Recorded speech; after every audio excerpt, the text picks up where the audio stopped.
ताई थोडा शिरा टाकू दे ना मला, इतका छान घमघमाट सुटलाय ना त्या शिऱ्याचा, प्लीज ताई. नैवेद्य तुझं काय चाललंय? आई ऐक ना, मला थोडासा शिरा टाकून बघू देत ना. गौरी आज देवळात आपल्याकडनं नैवेद्य आहे की नाही? मी देवाला बोलले होते कावेरी घरी आली की तिच्या हातचा नैवेद्य दाखवेन.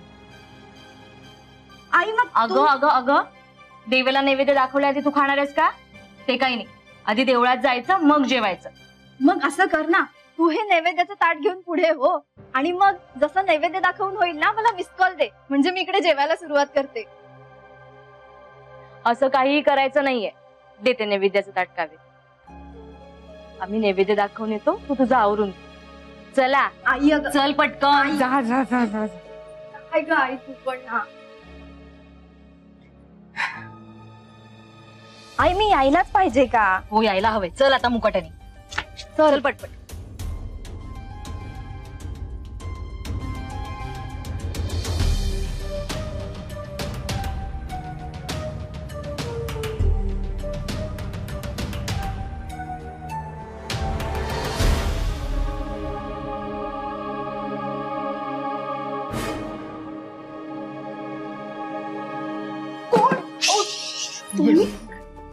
तुम्ही काय करताय? आपल्याला मुंबईला जायचं. पटकन चला.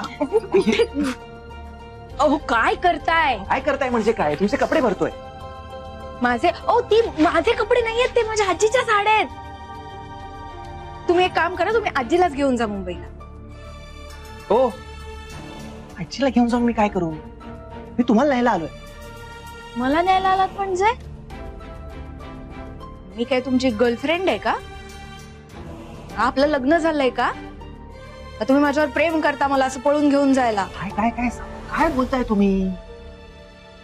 मला वाटतंय तात्या फक्त चिडले आहेत. नाही त्यांचा राग मी अगदीच समजू शकतो. तुम्ही एक काम करा, तुम्ही आता माझ्यासोबत मुंबईला जा. 4 दिवसात तुम्हाला भेटायला येतील आणि ते भेटायला आल्यावर त्यांना दिसेल ना की तुमचं सगळं व्यवस्थित सुरू आहे, काहीच प्रॉब्लेम नाहीये. त्यांचा राग निघून जाईल आपोआप.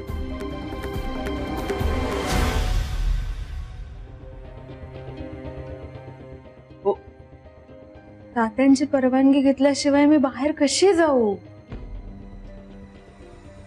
जशी तुमच्यासाठी तुमची आई आहे ना, तसे माझ्यासाठी माझे तात्या आहेत.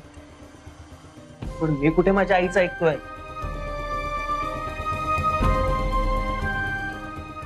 हाच तर फरक आहे ना तुमच्यात आणि माझ्यात. तुम्ही तुमच्या आईचा शब्द पाळणार नाही, पण मी माझ्या तात्यांचा शब्द कधीच खाली पडू देऊ शकत नाही. त्यामुळे जोवर तात्या परवानगी देत नाहीत ना, तोवर मी मुंबईला परत येणार नाही. असं काय करताय? चला ना, ऐका माझं. हो थांबा. चला ऐका माझं. ऐका तुम्ही. असं नका. हात सोड.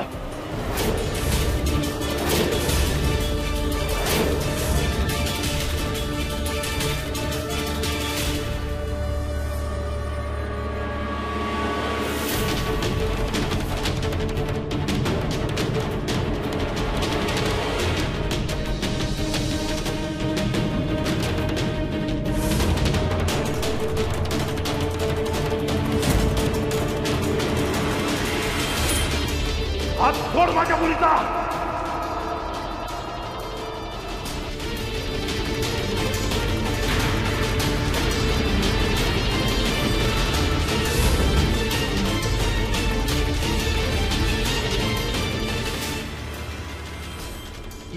तुझी हिंमत कशी झाली माझ्या पोरीचा हात पकडायची?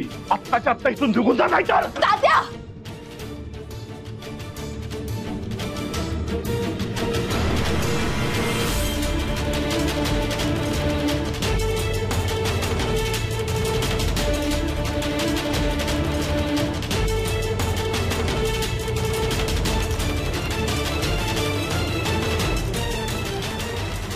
प्लीज.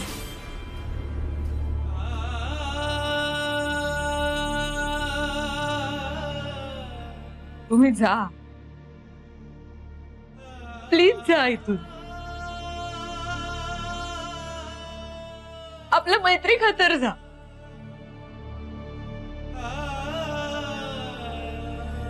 आपल्या मैत्रीची शपथ आहे तुम्हाला.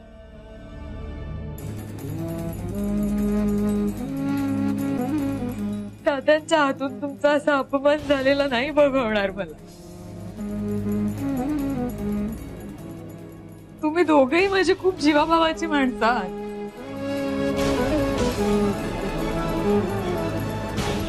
आणि आपल्याच माणसाने आपल्याच माणसाचा अपमान केला तर नाही बघवत.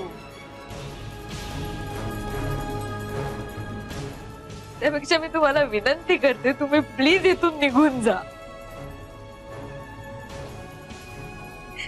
जा निघून तुम्ही प्लीज.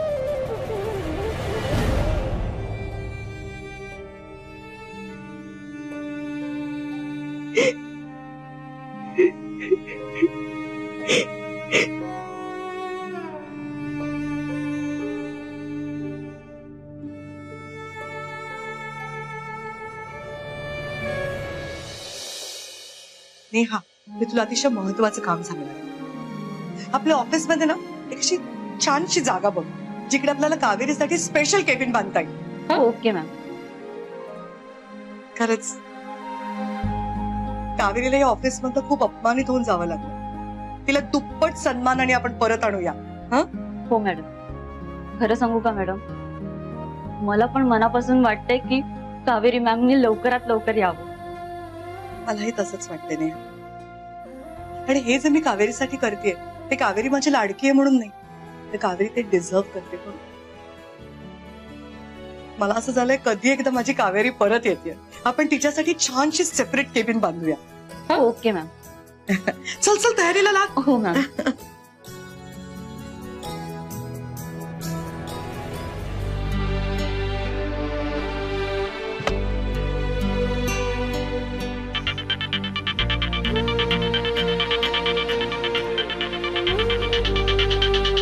हा बोल. राज, निघालात का? निघालोय, पण एकटाच निघालो. एकटाच म्हणजे? काकू येणार नाही. का? काय झालं? तात्यांनी त्यांना येऊ दिलं नाही. त्यांचं असं म्हणणं आहे की यापुढे ते काकूंना कधीच मुंबईला पाठवणार नाही. त्यामुळे काकू परत कधीच येणार नाही. तुला माहितीये हे सगळं कशामुळे झालंय? तुझ्यामुळे झालं. तुझ्या त्या खोट्या माणसांना जपण्याच्या नादात झालंय. तू कायमच खोट्या माणसांना जपत राहिलीस आणि त्या माणसांना जपण्याच्या नादात तू काकूंना गमावलेस. आज हरलीस, तू हरलीस. आज तुझ्यामुळे मी काकूंसारखी व्यक्ती माझ्या आयुष्यातून कायमची गमावली आहे.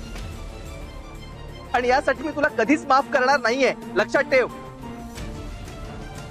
यापुढे तुझा आणि माझा संबंध संपला.